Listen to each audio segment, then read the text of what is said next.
안녕하세요. 사연 읽어주는 남녀입니다. 오늘도 와주셔서 감사드리며 오늘의 사연 시작하겠습니다. 안녕하세요. 얼마 전 시부모님께 특별한 선물을 받고 행복한 나날을 보내고 있는 40대 여성입니다.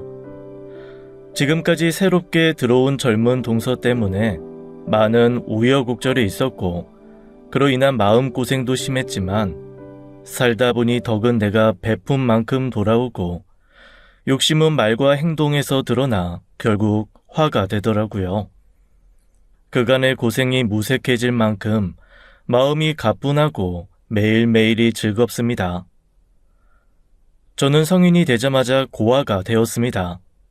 어떻게 부모님과 동생이 한날 한시에 그렇게 될 수가 있나 믿기지도 않았어요.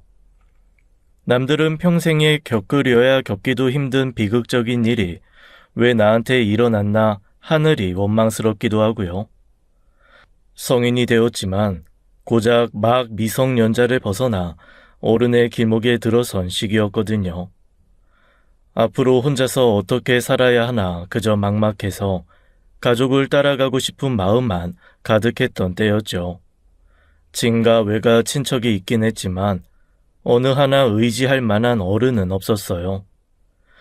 오히려 제가 미성년자가 아니다 보니 다들 불필요한 죄책감이나 의무감을 가질 필요가 없어 다행이다 했겠죠.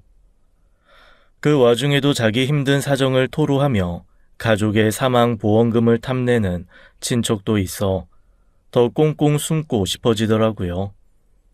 그때 제 손을 덥석 잡아준 사람이 다름 아닌 바로 옆집 이웃이었습니다. 승희야, 외삼촌이 지금 좀 많이 힘들다. 얼굴 보면서 이야기하자. 사정이 급해서 그래. 어젯밤에 누나가 꿈에 나와서 너한테 좀 부탁해보라고 하더라. 엄마 마지막 부탁이야 하고 좀 도와주라. 그래도 산 사람은 살아야지. 가시라고요. 할 말 없어요. 제발 좀 가세요. 외삼촌은 무슨 외삼촌이요. 외삼촌 사업 때문에 우리 부모님한테 빌려간 돈도 안 갚은 거 알거든요? 저기요. 그쪽 승희 외삼촌 맞죠? 승희 엄마한테 많이 전해들었어요.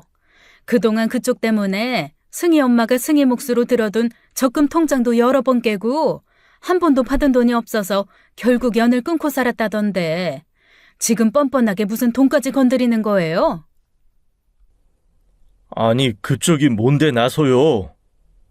승희, 성인이고 자기 할 일은 자기가 알아서 판단하고 잘하는 똑부러지는 애지만 승희 엄마 아빠 그리고 동생 목숨값 만약 그 돈이 당신한테 들어가게 된다면 오랜 지인으로 가만히 있지 않을 겁니다. 참, 뭐 가만히 안 있으면. 모든 법적 수단 이용해서 그동안 승희 부모님한테 진 빚 전부 찾아내서 승희 앞으로 받아낼 거고요. 이런 식으로 원치 않은 방문으로 승희 괴롭히면 접근 금지 가처분 신청 낼 수도 있어요. 뭐요? 접근 금지 뭐? 아니, 당신이 뭔데 참견이야. 나 승희 외삼촌이야. 부모 가족 없이 혼자 남은 승희 가족이라고. 가족이라는 말 함부로 쓰지 마시고 우리 조카가 법대 다니거든? 진짜 한번 해볼래? 그리고 어따 대고 반말이야. 부모 가족 다 잃고 혼자 남은 하나밖에 없는 조카를 보고서도 그저 돈만 보여? 착각하지 마. 승희 혼자 아니고 승희 주변에 나 같은 사람들 많아. 그날 행여나 외삼촌의 힘으로 그 단단한 현관문이 열리기라도 할까봐 잠긴 문고리를 꽉 잡고 바들거리고 있던 제게 나타난 그 든든한 사람은 훗날 제 시어머니가 되었습니다. 제가 초등학교 때부터 맞은편 이웃사촌으로 살았던 두 분은 혼자 남은 저를 살뜰히 보살펴 주었어요. 너무 힘들어 도저히 학교에 다닐 수가 없어서 휴학하고 방 안에만 틀어박혀 있었는데요. 단 하루도 거르지 않고 매일 아침 저녁 끼니를 다 챙겨주셨어요. 봄날이면 꽃놀이, 여름이면 바다, 가을이면 단풍, 그리고 겨울이면 눈 보러 가자고 매일 저를 밖으로 데리고 나갈 핑계를 만드는 사람처럼 저희 집 문을 두드리곤 하셨어요. 그러면 저는 못 이기는 척 현관문을 열 수밖에 없었지요. 그러다 보니 절대 극복할 수 없을 것만 같았던 슬픔도 차차 극복할 수 있었습니다. 가족을 잃은 슬픔에 깊이 잠길 뻔한 저를 애써 붙들고 버텨주신 덕분에 저는 지금까지 살 수 있었어요. 게다가 그중 첫째 아들과 좋은 인연이 되어 올해로 결혼한 지 20년이 되었습니다. 그 사람은 늦은 밤 아르바이트를 끝내거나 비가 많이 오는 날 저를 데리러 와주기도 했어요. 가족의 기일을 말하지도 않았는데 그날은 매년 시간을 비워 함께 납골 땅에도 가주었죠. 그리고 한 번씩 가족에 대한 그리움이 걷잡을 수 없이 밀려올 때가 있었거든요. 그럴 때마다 엉엉 설움을 쏟아내는 제 어깨를 말없이 몇 시간이고 토닥이고 안아주면서 큰 힘이 되어주던 사람이에요. 그렇게 살뜰한 보살핌을 받다 가족으로서의 애정인지 이성으로서의 애정인지 헷갈릴 즈음 제가 졸업을 했습니다. 그리고 그날 오빠는 기다렸다는 듯이 제게 프로포즈를 했지요. 사귀자는 것도 아니고 바로 결혼하자고 말이에요.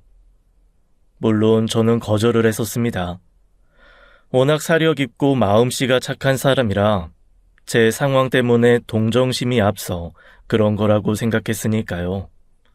그리고 무엇보다도 저를 가족처럼 보살펴준 그 두 분께 너무 죄송해서 그럴 수가 없었습니다. 이웃 사촌으로 시작된 그 인연을 소중히 여기며 혼자 남은 저를 가족처럼 돌봐주셨는데 그 집 아들이랑 결혼이라뇨. 어쩐지 큰 죄를 짓는 것만 같았어요. 게다가 저는 가족도 특별히 가진 것도 없어서 졸업하자마자 당분간은 구직 활동에 전념해야 했던 상황이었거든요. 그러니까 그 두 분께 저는 며느리로서는 마음에 드는 구석이 하나 없는 부족한 것이 너무 많은 애였어요. 그렇게 거절하고 나서 한동안 오빠도 그 두 분도 제대로 보지 못했어요.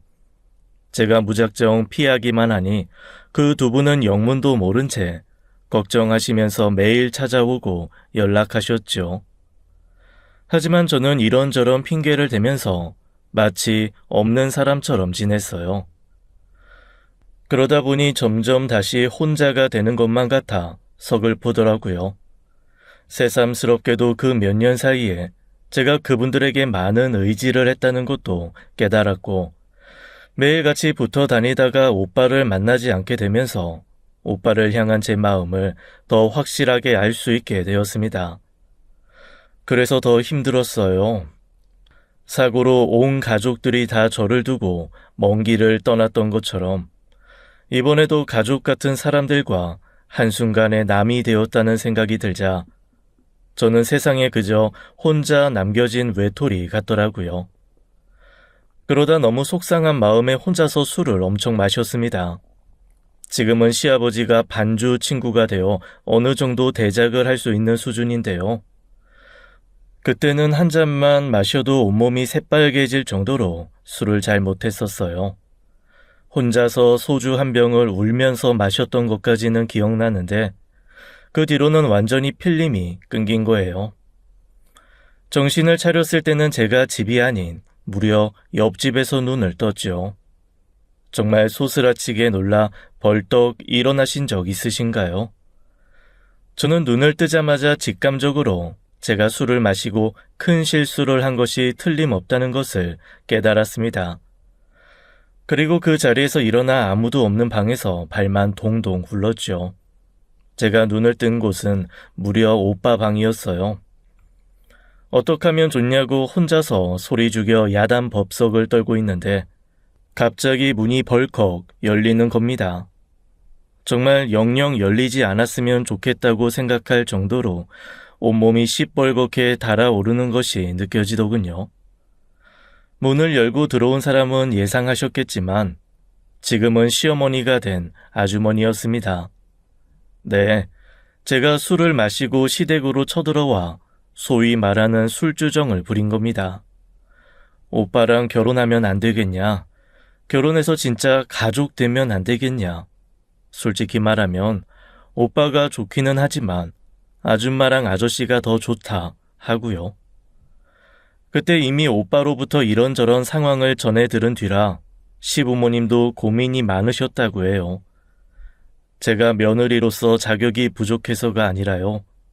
섣불리 진짜 가족으로 묶였다가 혹시나 아들과 잘못되기라도 하면 그땐 영영 남이 될 수도 있는 사위가 되니까요.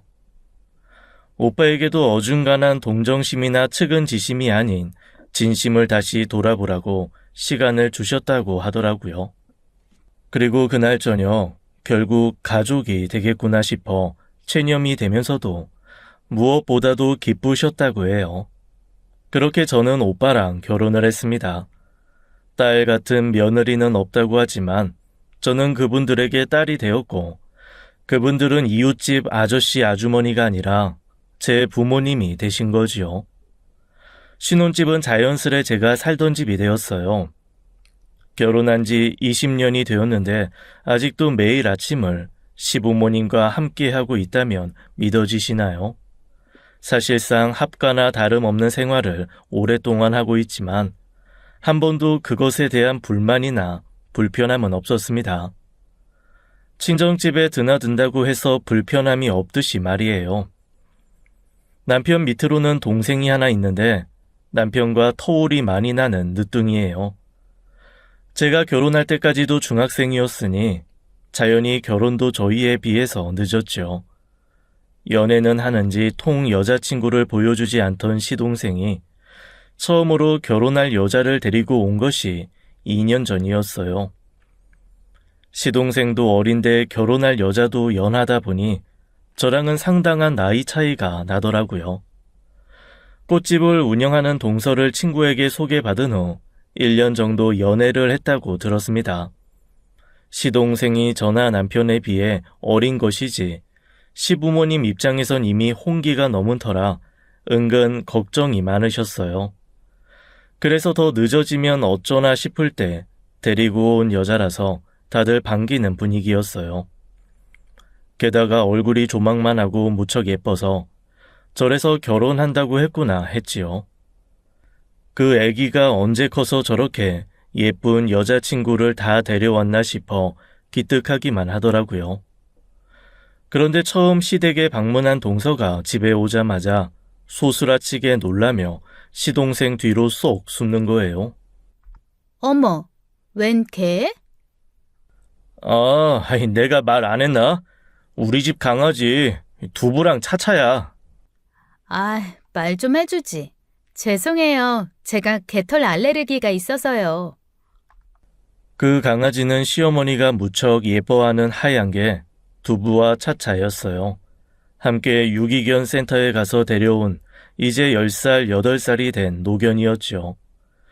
늘 행복할 것만 같았던 저희 가정에도 잠깐 먹구름이 드리워졌을 때가 있었어요. 바로 5년 전쯤 어머님에게 큰 우울증이 찾아온 일이었죠.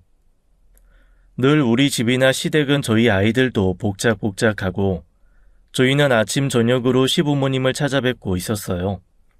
그러다 보니 우울증이라는 것이 감히 저희 가족에게 찾아오리라는 것을 상상도 못했습니다. 어머님이 갑자기 식욕이 없어지시더니 순식간에 살이 쏙 빠지시더라고요.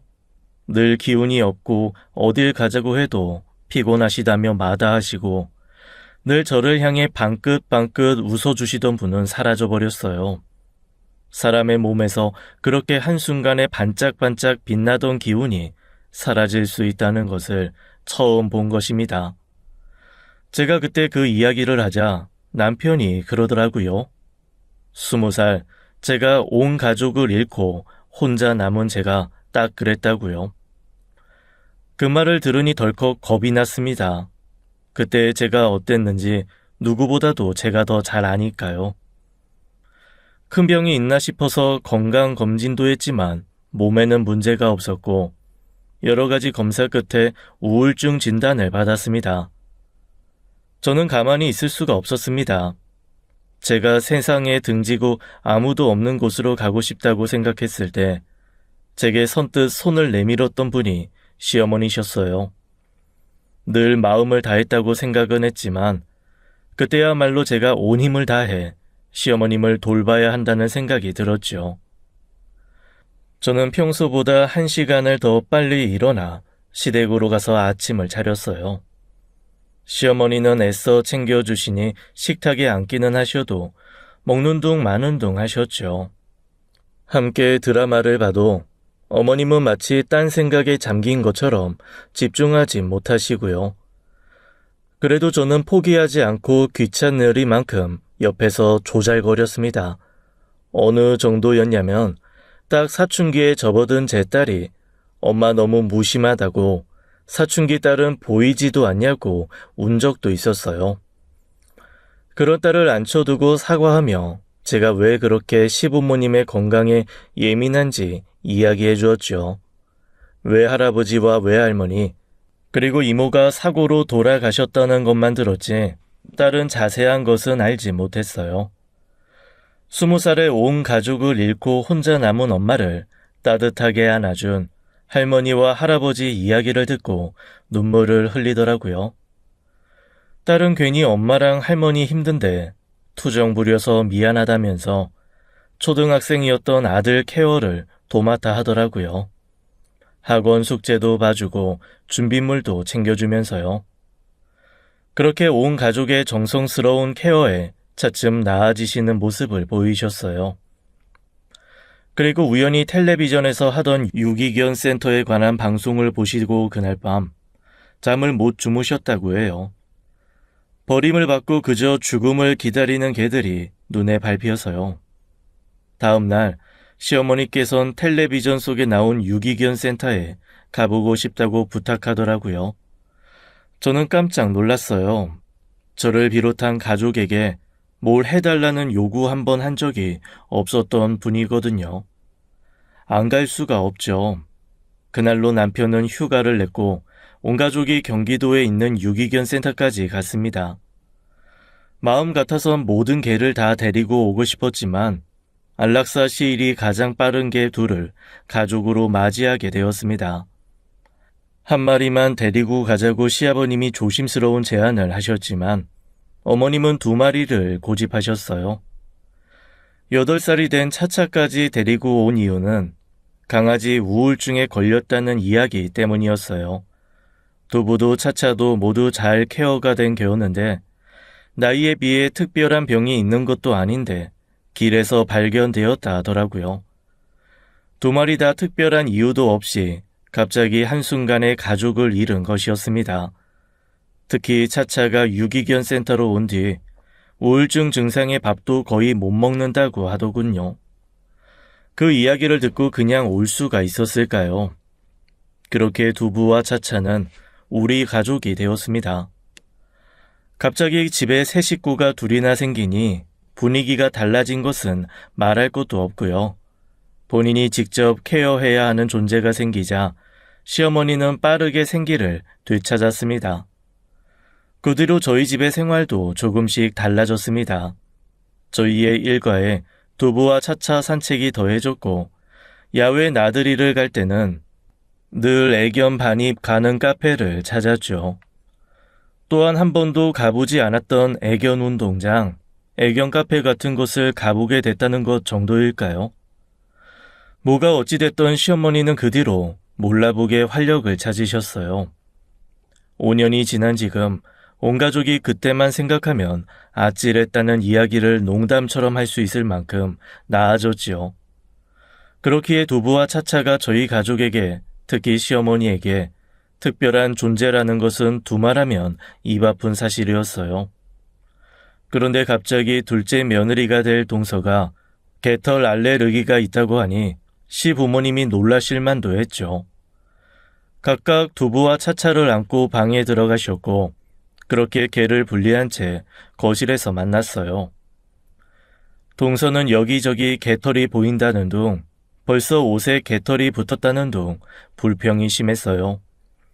그 밖에도 몸이 가려운 것 같다, 숨이 안 쉬어진다, 듣자 하니 얼마나 듣는 사람을 무안하고 불편하게 하던지요. 그 문제 때문에 알게 모르게 서로 기분이 상해 있는 상황에서 동서가 먼저 이야기를 꺼냈습니다. 혹시 저희 집 할 때 얼마나 도와주실 수 있으세요? 야, 여기서 갑자기 그런 말을 왜 해? 내가 알아서 한댔잖아. 가만 있어봐. 이런 건 딱딱 짚고 넘어가야 하는 거야. 저희 집에서는 3천 정도 해주실 수 있다고 하시고 저랑 정민 씨 모은 돈 합쳐도 집값이 워낙 높다 보니 저희도 매매는 힘들 것 같더라고요. 그래도 아들 결혼하는데 아버님께서 한 5억 정도만 도와주시면 전셋집이라도 어떻게 될 것 같은데요. 5억? 무슨 말이야? 너 미쳤어? 아빠, 아니야. 요즘 집값이 얼만데 그럼 도움 하나도 안 받고 어떻게 결혼을 하고 결혼 생활을 시작할 건데? 야, 그래도 5억은 아니지. 우리 집에 그런 돈 없어. 요즘 애들이라 다른 건지 그냥 동서가 대바라진 건지 모르겠지만 정말 깜짝 놀라 할 말을 잃었습니다. 어떻게 어른들 앞에서 저렇게 당돌하게 돈 이야기를 꺼낼 수 있을까 싶어서요. 저희 시댁이요. 정말 평범합니다. 공기업에 근무하신 시아버님은 정년 퇴직하신 지 오래고 시어머님은 평생 집에서 살림만 하셨어요. 정확한 재산은 저도 모르지만 그래도 알뜰살뜰 낭비하는 거 없이 잘 모으셨어요. 노후 자금을 제외하고 아들 둘 장가 보낼 때 조금이나마 챙겨주시려고 모아두신 정도가 있다는 건 압니다. 저희 결혼할 때도 5천을 주려고 하셨는데 제가 집을 가지고 있다 보니 큰 돈이 필요 없어 받지 않았어요. 게다가 저는 이미 받은 게 많아 더욱더 그 돈을 받을 수가 없었죠. 그래도 한사코 주시려는 거 훗날 우리 시연이 재원이 대학 가거든 그때 좀 힘써 주시라 애교로 넘어갔습니다. 그래서 아마 시동생 결혼할 때도 저희와 비슷한 금액을 생각하셨을 거예요. 그런데 대뜸 그 큰 돈을 달라고 하니 당혹스러울 수밖에요. 1억도 당혹스러울 판에 5억이라니요. 아버님은 일단 생각해 보시겠다고 하셨는데 그 뒤로 굉장히 고민을 많이 하시더라고요. 안 그래도 날이 더워 입맛도 없으실 텐데 끼니도 거르시고 시댁에 가면 말소리보다 한숨소리가 더 많았어요. 갑자기 집안 분위기가 그렇게 되니 많이 속상하더라고요. 그러다 문득 그 집이 뭐라고 어차피 내 가족 될 사람이니 남편과 상의 끝에 시부모님을 찾아갔습니다. 아버님, 어머님, 드릴 말씀이 있어요. 응? 무슨 일이냐? 요즘 아버님, 어머님, 정민이 집 문제로 많이 힘드신 거 알아요. 미안하구나. 괜히 너희까지 신경 쓰게 만들고 마음 같아선 그냥 집어치우라고 하고 싶은데 정민이 그게 결혼한다고 여자를 데리고 온 것도 처음이고 나이도 나이다 보니 지금 아니면 또 얼마나 늦어질까 싶어서 마음이 급해서 그런다. 저도 두 분 마음 충분히 이해해요. 정민이 저한텐 그냥 시동생 아니고 친동생이에요. 그래서 저희도 정말 충분히 상의하고 결정해서 말씀드리는데요. 무슨 일 있니? 지금 두 분 사시는 이 집 하시고 저희랑 같이 사시는 건 어때요? 그게 무슨 말이야?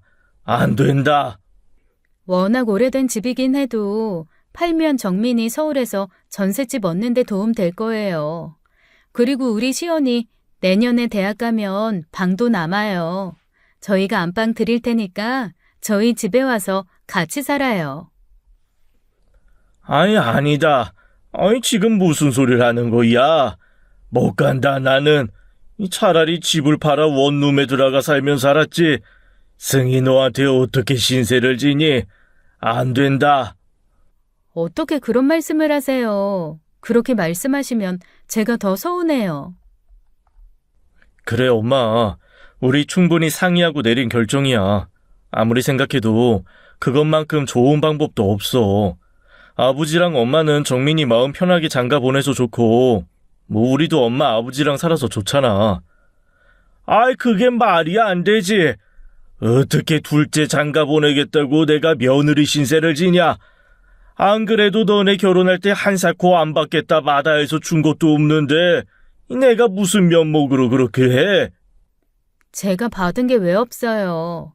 저 부모님 20살에 잃고 아버님 어머님이 저 가족처럼 챙겨주시고 가족으로 받아들여 주신 거 20년이 넘어요. 제 부모님보다 아버님 어머님이랑 보낸 시간이 더 길고요. 아버님, 저는요. 제가 뭘 어떻게 해드려도 그날 제 손 잡아주신 은혜 절대 못 갚는다고 생각하면서 살고 있어요. 제발 그렇게 해주세요. 아니, 어떻게 그래? 어떻게 그러니 우리가? 울지 마세요. 어머님 그렇게 우시면 제가 더 마음 아파요. 저 솔직히 설레기까지 했어요.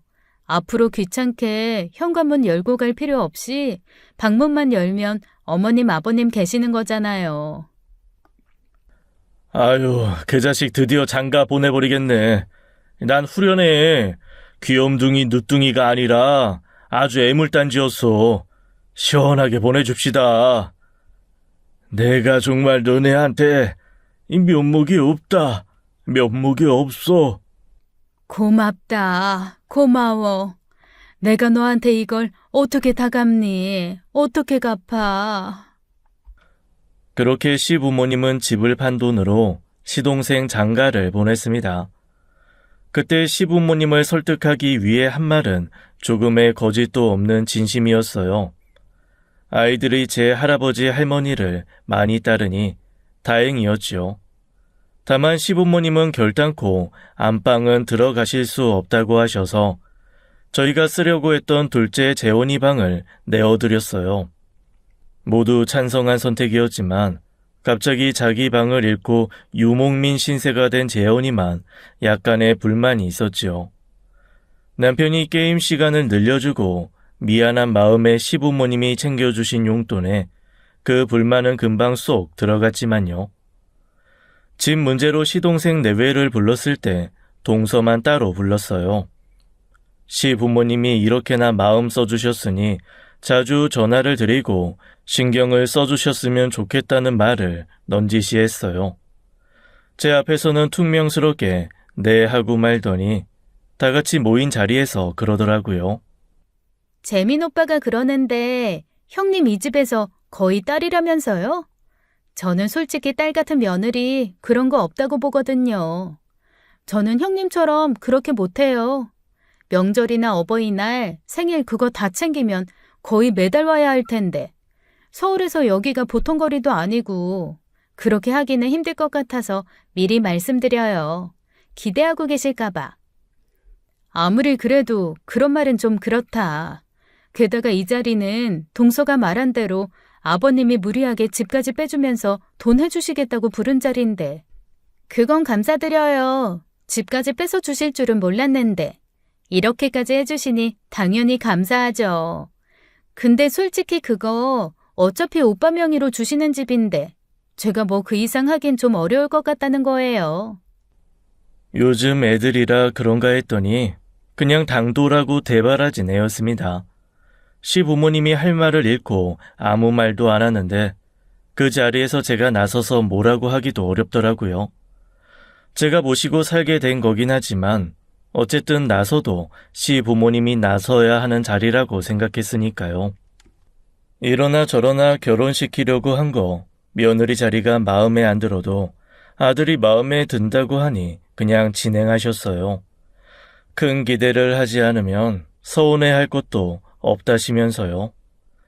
개털 알레르기가 있다고 하니 명절이라고 시동생 내외가 내려와도 마땅히 재울 곳도 없었어요. 그래서인지 추석 때 딱 한 번 내려와 밥 먹고 올라간 뒤로는 그 다음 명절부터는 오지도 않더라고요. 밥 한 끼 먹자고 명절에 도로에서 버리는 시간이 너무 많아 아깝다면서요. 시부모님은 아무 말씀 안 하시는데 저는 좀 너무했다 싶어 화가 나는 날도 많았습니다. 시자 노릇할 생각은 없었는데 가끔씩은 해도 너무 한다는 생각이 들어 견딜 수가 없더라고요. 그렇게 한 번씩 시부모님을 대신해 제가 서운한 기색을 비치면 시어머님은 그래요. 그냥 둘이 좋아 잘 살면 그만이라고, 첫째 며느리 복이 많아 둘째 며느리 복이 없나 보다고요. 저를 가졌으니 둘째는 욕심도 안 내기로 했으니 너무 쾌념치 말라고 오히려 저를 위로해 주시곤 했죠. 그러던 어느 날 첫째인 시연이가 할머니, 엄마 이것 좀 보라며 뭘 좀 보여주더라고요. 첫째 SNS에 낯익은 사람이 아는 사람으로 추천이 떠서 봤더니 작은 엄마라고요. 그러면서 보여준 사진이 정말 충격 그 자체였습니다. 동서가 자기 친구네 집에 가서 강아지를 안고 찍은 사진이 있더라고요. 처음 시댁에 왔을 때 강아지 보고 기겁하면서 시동생 뒤에 숨던 거 생각하니 어처구니 없고요. 제가 두부랑 차차는 방에 두고 깨끗이 치워둘 테니 한번 들르라고 했을 때도 얼마나 타박하던지요. 형님은 개털 알레르기가 없어 잘 모른다. 그게 치운다고 치워지는 줄 아냐. 그때도 온몸에 두드러기가 올라와서 다음날 병원까지 갔다고 그렇게 사람 무안하게 하던 게 동서예요. 엄마, 대박이지. 개털 알레르기는 무슨... 개털 알러지 있는 사람이 강아지랑 이렇게 얼굴을 맞대고 찍어? 더 대박인 거 알려줄까? 이거 봐. 지난번에 할머니 병원 때문에 서울 갔을 때 작은 엄마 아프다고 작은 아빠만 왔었잖아? 근데 이날 친구들이랑 호캉스 가서 놀았어. 날짜 봐봐. 호캉스? 거기가 어디냐? 아, 할머니, 호캉스는 호텔 바캉스라고 쉽게 말해서 호텔에서 머물면서 쉬는 거야. 친구들이랑 좋은 호텔 잡아서 하룻밤 놀면서 수영도 하고 호텔 뷔페도 먹고 그러는 거지. 됐다. 뭐 그리 놀랍지도 않네. 아무 말 없는 시어머니를 보고 대수롭지 않게 넘어가려고 했지만 가슴이 쿵쾅쿵쾅 뛰더라고요.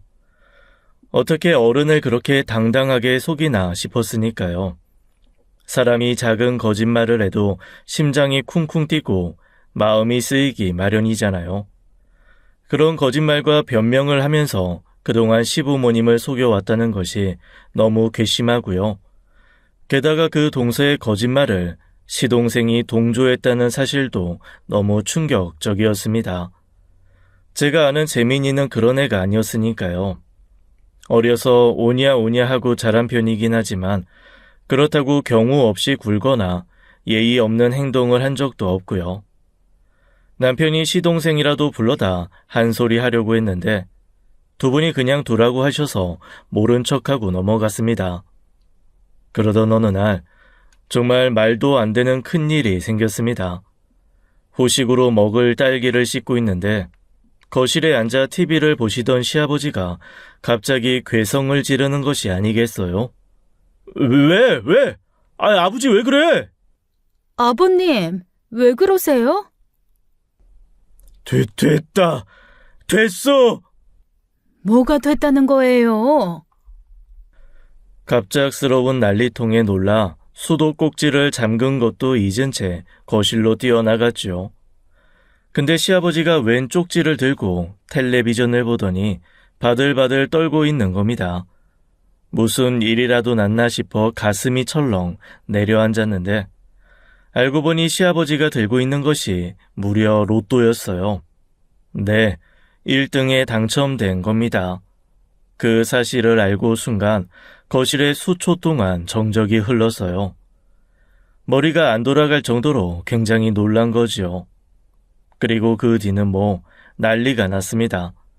아래층 생각도 못하고 모두 그 자리에서 방방 뛰면서 서로 얼싸안고 어찌나 기뻐했는지요. 그렇게 한창 얼싸안고 기쁨을 나누고 있는데 갑자기 시아버지가 주저앉아 흐느껴 우시는 거예요. 순간 찬물을 끼얹은 듯 두 번째 정적이 찾아왔죠. 시아버님은 그렇게 우시는 건 저도 심지어 남편도 시어머니도 처음 보는 모습이었어요. 왜 그렇게 우시냐 했더니 그동안 저희한테 말도 못하고 마음고생을 심하게 하셨나 보더라고요.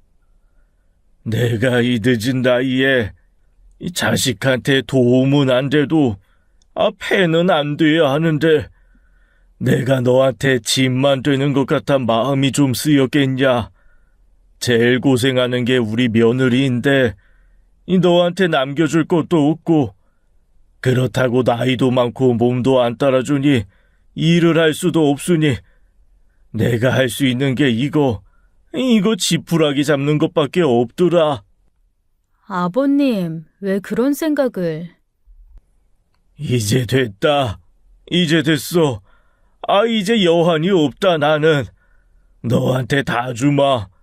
나 이 돈 필요가 없다. 그날 아버님은 정말 목 놓아 아이처럼 우셨습니다.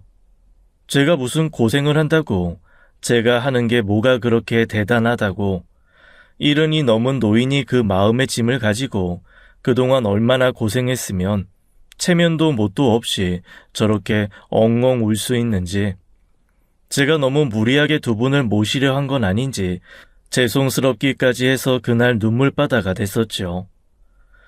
로또는 세금을 제외하고 14억이나 되는 굉장히 큰 돈이었습니다. 로또 용지째로 저를 주시려는 것을 저는 감히 받을 수 없었고 욕심도 없었습니다.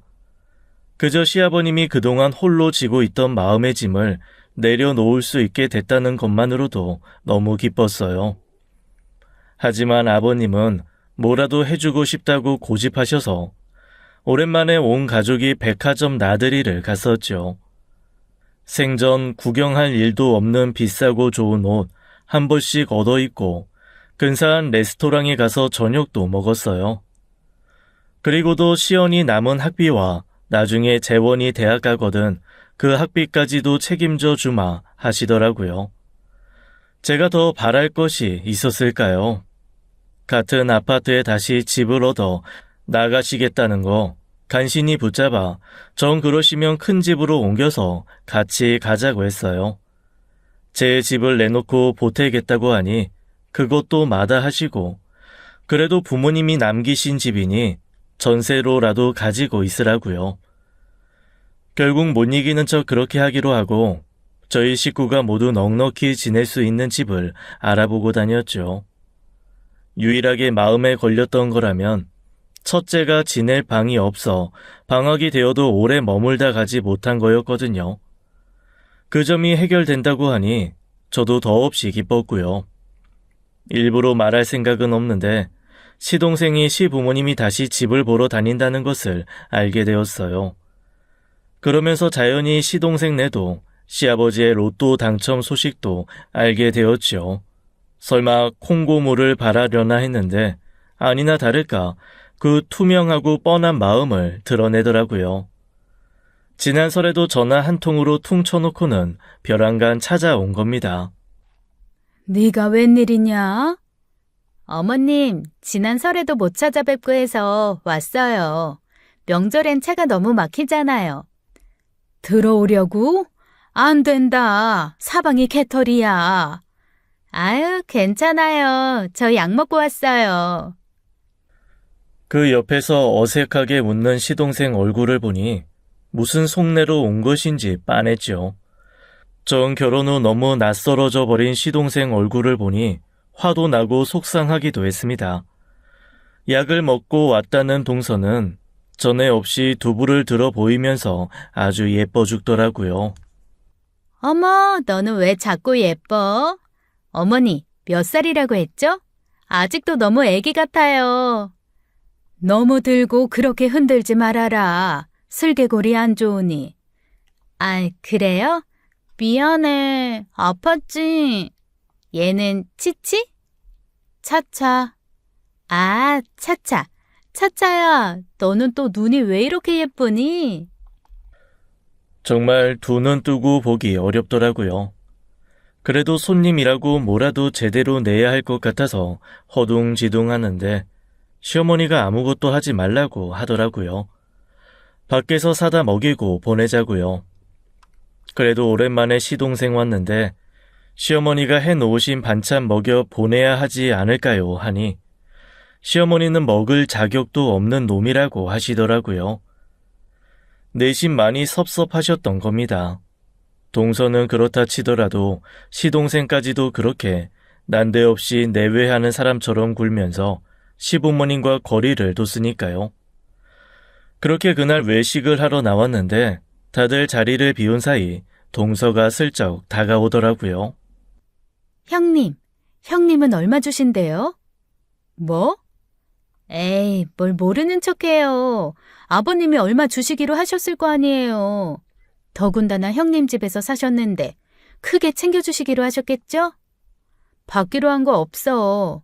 주셔도 안 받을 거고. 그리고 동서, 그런 이야기는 그렇게 대놓고 하는 거 좀 불편하네. 뭐가요? 같은 며느리끼리 그런 이야기도 못해요? 어쨌거나 두 분 돌아가시면 다 아주버님이랑 우리 재민 씨 목일 텐데. 동서, 말 조심해. 그런 소리 아버님 어머님 앞에서 하기만 해봐. 내가 지금까지 동서 이뻐서 아무 말 안 하고 있는 줄 알아? 어떻게 사람이 그렇게 염치가 없이 뻔뻔하기만 해? 아, 형님, 왜 소리를 지르세요? 궁금하면 물어볼 수도 있죠. 제가 언제 아버님한테 물어본댔어요? 형님네가 얼마를 받는지 알아야 저희도 그에 맞춰서 요구를 하죠. 요구? 무슨 요구? 설마 동서 아버님한테 돈 달라고 하려는 거야? 큰아들 주셨으면 그만큼 작은 아들도 주셔야죠. 차별하는 것도 아니고. 동서는 그때 아버님이 집까지 팔아서 전세금 주셨잖아. 그럼 된 거 아니야? 나 받은 거 없으니 그렇게 따지면 동서네가 가져간 만큼 내가 더 받을 게 있겠네. 욕심 부리지 마. 형님, 저희는 서울에 살잖아요. 어느 세월에 서울에 집 사서 살아요? 형님은 지방에서 사니까 서울 집값 체감도 안 되시죠? 게다가 형님은 이미 부모님한테 유산으로 받은 집도 있는데 그 돈 좀 안 받으면 어떡해요?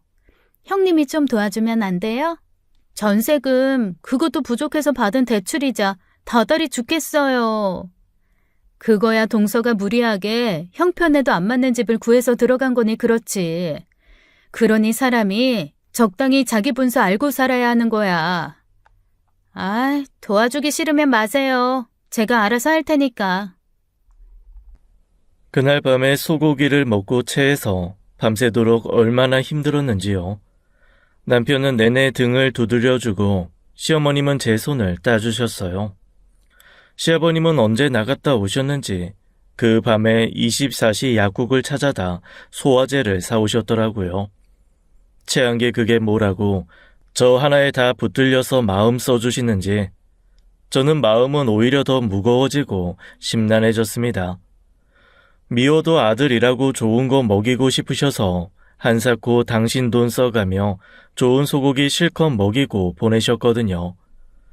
근데 동서하는 걸 보니 앞으로 또 한 번 태풍이 오겠구나 싶었어요.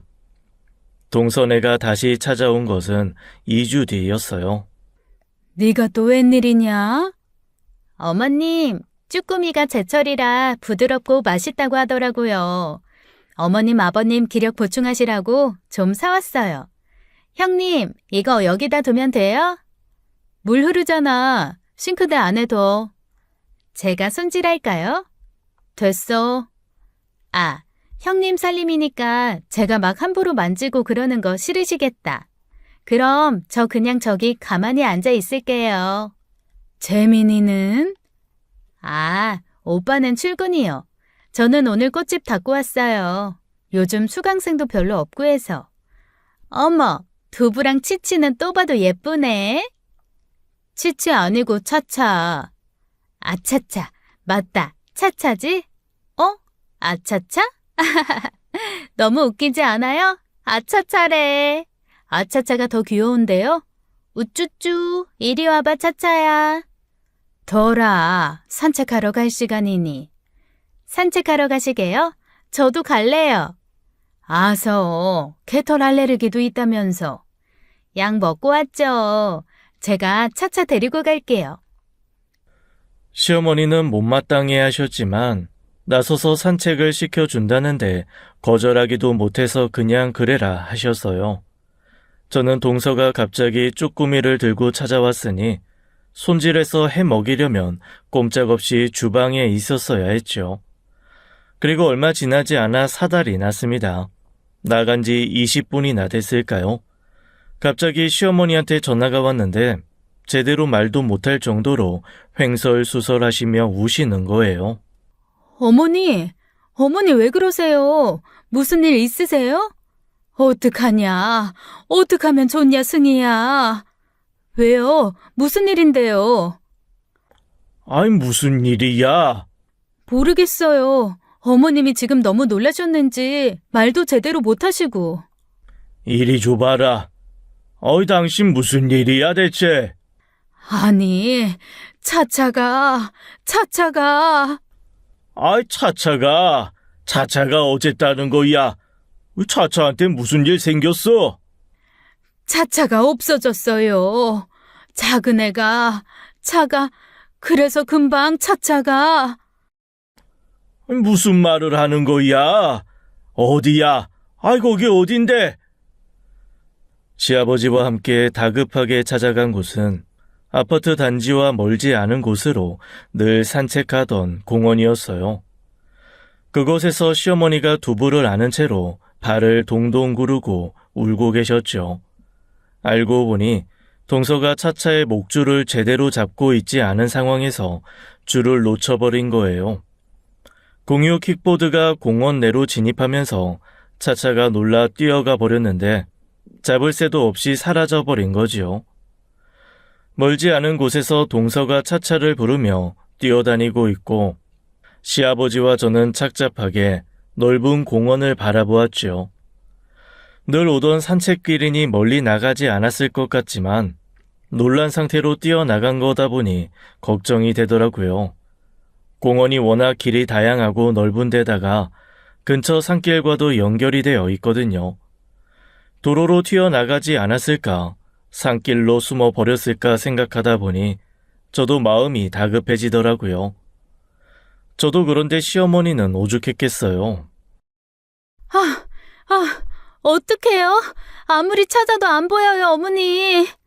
아이고, 어떡하냐, 우리 차차.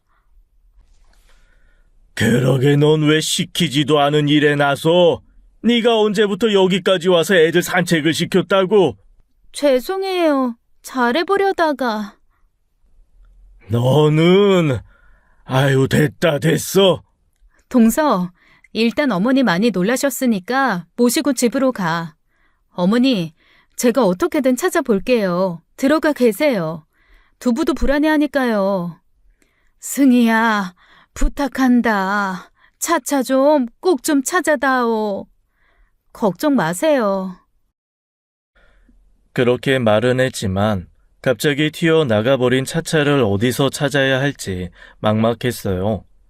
시아버님이랑 구역을 나누어 주변 사람들에게도 묻고 목이 터져라 애타게 불러봤지요. 하지만 차차는 보이지도 않더라고요. 성격상 어딜 돌아다닐 것 같진 않았고 분명 겁을 먹고 어딘가 구석에 들어가 있을 텐데요. 설상가상 그때 비까지 오더라고요. 그러다 문득 차차가 가끔 공원에서 덩치가 좋은 큰 개를 만나면 늘 풀숲으로 몸을 숨기려 한다는 것이 떠올랐어요.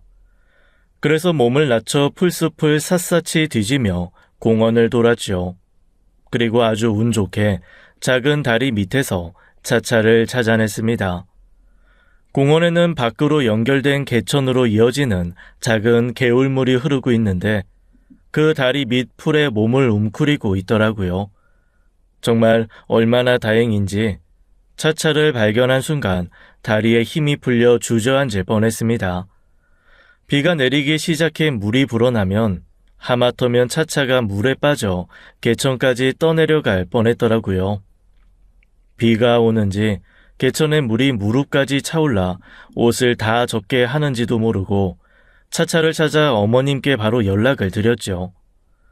집에 들어가자마자 차차를 안고 우시는 어머님을 보니 다행이라고 생각하면서도 동서의 실수에 너무 화가 나더라고요. 아이고, 다 젖었네, 다 젖었어. 아이, 얼른 옷부터 갈아입으라. 아버님도 다 져주셨어요. 동서에게 한마디 하려던 거 참고 방으로 들어가 옷부터 갈아입는데 갑자기 동서가 들어오더라고요. 안 그래도 화가 나 있는데 빤히 옷 갈아입으러 들어간 거 알면서 노크도 없이 그렇게 들어오는 게 영 못마땅했고요. 그런데 하는 말이 더 가관이더라고요. 형님, 좋으시겠어요? 뭐? 결국 개 찾아서 시어머니 사랑받는 건 형님이네요? 실수한 건 나고. 틀린 말은 아니네. 동서가 싼 똥 내가 치웠으니. 착각하는 게 있는데 나는 차차를 안 찾아도 사랑받아. 동서가 어머님 사랑 받을 줄 모르는 거지. 형님, 일부러 그래요? 뭐? 그렇잖아요. 일부러 저한테 어머님 모시고 들어가게 하고 영웅처럼 차차 찾아내서 어머님 아버님한테 또 인정받고 싶었던 거 아니에요? 참나. 나는 동서 그렇게 안 해도 충분히 인정받고 사랑받고 살고 있어. 동서는 모르겠지. 그동안 어머님 아버님 만난 거 두 손으로 꼽을 수 있지 않아? 내가 뭐가 아쉬워서 그렇게 잔머리까지 써가면서 굴겠어? 뭐가 아쉽겠냐. 아버님 당첨금이지. 형님 다 필요 없다고 하시지만 형님도 사람인데 그 돈이 탐이 안 나요? 말 조심하랬지? 참, 형님도 솔직하지 못하네요. 그렇게 동서는 저를 비웃듯 한번 훑어보고 나가버렸습니다. 차차를 찾아 다행이었지만 시어머니는 동서가 하는 말에 대꾸도 하지 않을 만큼 화가 많이 나셨어요. 어쨌든 동서가 사온 쭈꾸미를 볶아 상을 냈지만 그 누구도 쭈꾸미에 손을 대지도 않았죠. 동서가 돌아간 뒤 시동생에게 사과 전화가 왔지만 저는 도저히 그 두 사람 얼굴을 보고 싶지도 않아 받지 않았습니다. 가끔 찾아오더라도 밥이나 내어줄 뿐 그 이상도 그 이하도 하지 않았어요. 그래도 양심은 있는지 끝까지 얼마 주실 거냐, 대출금 좀 도와달라 말은 안 하더라고요. 그렇게 몇 달 뒤 갑자기 시아버님이 시동생네를 불렀습니다. 저희에게도 따로 말씀이 없으셔서 영문을 몰랐고 시동생네는 그간의 고생이 빛을 보는구나 싶은 얼굴이더라고요. 시아버님은 도시 근처의 드라이브 코스로 저희를 안내했어요. 그곳은 벚꽃길 드라이브 코스가 있고 단풍이 절경이라 계절마다 사람들이 많이 찾는 곳이었죠. 마음이 너무 힘들었을 때 두 분이 저를 구덩이에서 꺼내셔서 계절이 가는 것을 느끼게 해준 곳도 바로 그곳이었어요. 저는 드라이브 코스로 유명하다 보니 이름난 카페도 많을 만큼 풍경이 좋은 곳이라 커피 한잔하고 싶으셨나 했어요. 그런데 아버님이 이른 대로 주소를 찍고 도착해보니 목적지는 드라이브 길과 멀지 않은 마을이더라고요. 내려서 보니 호수를 내려다보는 근사한 전원주택 앞이었는데 시아버님이 그곳에서 폭탄 발언을 하시는 겁니다. 어떠냐? 마음에 드냐? 내일부터 리모델링 들어가기로 했다. 아버님, 여기가 어디예요? 여기 싹 고쳐서 이사하련다. 그게 무슨 말씀이세요? 여기로 이사 오신다고요? 어머, 아버님, 어머님 이사하시게요? 너무 좋다. 경치도 좋고 집도 너무 좋아 보여요. 리모델링 하시려고요? 방이 몇 개예요? 방이 5개는 된다니. 승희 네가 가서 제일 마음에 드는 방 골라봐라. 니네 방도 있어야지. 저희 방도요? 나이도 들고 하니 조용하고 경치 좋은 곳이 좋다. 근처에 울타리 치면 이 사람 두부 차차 데리고 산책하기도 좋고 하우스도 지어서 소소하게 농사도 지어보면서 살고 싶구나. 어머, 너무 좋은 생각이에요. 그럼 앞으로 두 분이서만 사시게요? 승희 너만 괜찮으면 같이 지내고 싶은데 니네는 아직 젊어 이런 곳은 살기 불편하지 않겠니? 게다가 재혼이 학교도 있으니 여기까지 들어오기 쉽지는 않겠지. 그래도 그렇게 멀지 않으니까 자주 왔다 갔다 할 수 있을 것 같아요. 무엇보다 아버님 낚시도 좋아하시는데 여기 낚시도 할 수 있을 것 같고, 어머님도 두부 차차 걱정 없이 편하게 산책시킬 수 있을 것 같아서 너무 좋네요. 조금만 기다려주세요. 제가 얼른 재원이 키워놓고 들어올게요. 언제든 들어와라. 네 집이니. 두 분 계신 곳이 제 집이죠. 그게 아니라 당신한테 말은 못했는데 이 집 당신 명의로 계약해 주셨어. 어? 뭐라고요? 아주버님, 그게 무슨 말씀이세요? 아이, 못 들었냐? 이 집 내가 승희한테 사줬다. 이 큰 땅을, 집이랑 다 전부 다요? 그래, 그럴만하지. 내 속이 다 시원하다. 늘 너한테 받기만 한 것 같아 마음이 쓰였는데 그래도 첫째 저놈은 철딱서니가 있어서 내 말을 들어 다행이지. 여보, 이게 다 무슨 소리야? 내가 아버지를 못 이겼어. 당신한테 주면 절대 안 받을 거라고 하셔서 내가 몰래 당신 명의로 대신 계약했어. 아니, 왜? 잠깐만요. 아버님, 이건 아니죠. 그럼 저희는요? 저희는 얼마나 주실 건데요? 아이, 너네 너희한테 뭘 주냐? 형님 주셨으면 저한테도 주셔야 하는 거 아니에요? 차별이잖아요. 차별은 무슨 차별? 원래 자식한테 증여하는 거다. 승희는 내 딸이니 주는 거지. 너는 그때 그러지 않았냐? 딸 같은 며느리 할 생각 없다고 말이야. 아니, 아무리 그래도 이거 명백히 차별이에요. 저희도 권리 있다고요. 무슨 권리? 남처럼 대해달라? 기대도 말라. 없는 개털 알레르기까지 만들어서 거리를 둔 건 넌데 왜 되려 네가 더 섭섭한 사람처럼 그러니? 네? 다 안다. 너 개털 알레르기 없던 거. 어떻게 사람을 그렇게 뻔뻔한 얼굴로 속일 수가 있는지. 아니, 그게 당신이 말했어? 아니야. 아이씨, 내가 그걸 어떻게 말해? 그럼 왜 그렇게 꿀먹은 벙어리처럼 가만히 서 있기만 해? 당신도 뭐라고 말 좀 해.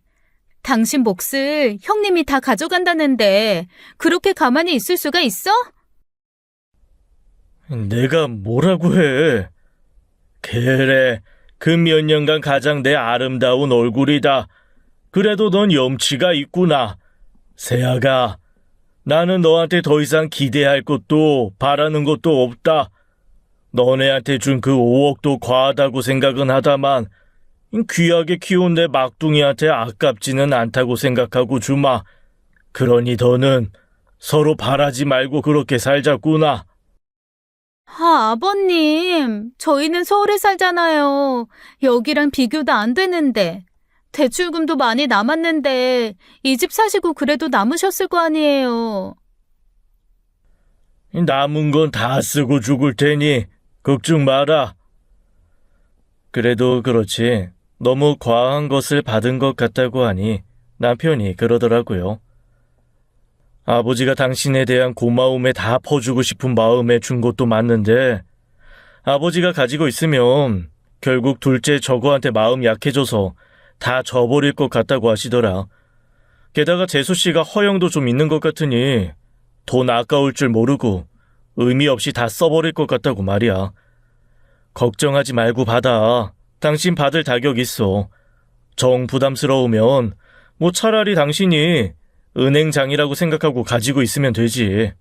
뭐? 은행장? 그래.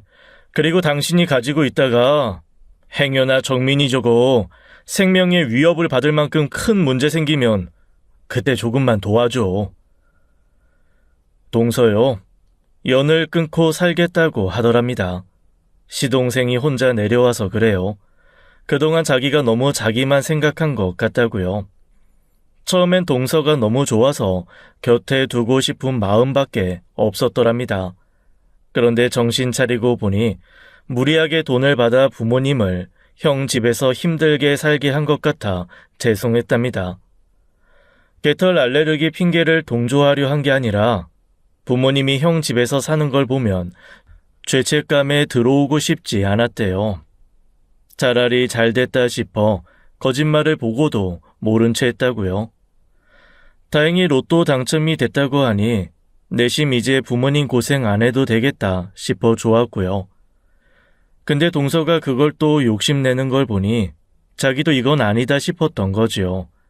그러면서도 또 동서가 다달이 나가는 대출금 이야기를 하니 사람이 그러면 안 되는데 그 돈에 욕심이 생기더랍니다. 내심 자기 몫을 줬으면 싶었다고 죄송하다고 하더라고요. 뒤늦게 돈이 탐나 하는 빈말 같진 않았어요. 늦둥이로 커서 그저 귀여움만 받고 자란 시동생이 드디어 정신 차린 듯해서 다행이다 싶었습니다. 저는요, 제 몫으로 수억짜리 집이 생긴 것보다 아버님이 저를 이렇게 믿어주시고 계시는 것이 더 좋아요. 두 분의 사랑을 이렇게나 받고 있다는 것이 더할 나위 없이 행복합니다.